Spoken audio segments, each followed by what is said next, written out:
Hello అండి. ఎలా ఉన్నారు? అందరూ బాగున్నారా? ఎన్నో ఆరోగ్య ప్రయోజనాలున్న ఈ సీజన్‌లో మాత్రమే దొరికే ఉసిరికాయ పచ్చడి పెట్టేశారండి మరి. నేనైతే పెట్టేశానండి. చాలా టేస్టీగా చాలా బాగుంది. మా పిల్లలకైతే బాగా నచ్చిందండి. రోజు బాక్స్‌లోకి అయితే అదే పెట్టేయమంటున్నారు.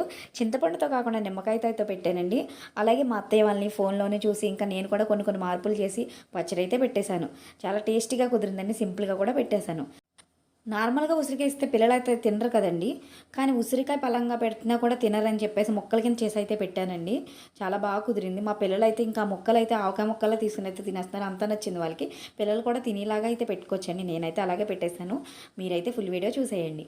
ఓకేనండి. వీడియో నచ్చితే like, share and subscribe. Thanks for watching.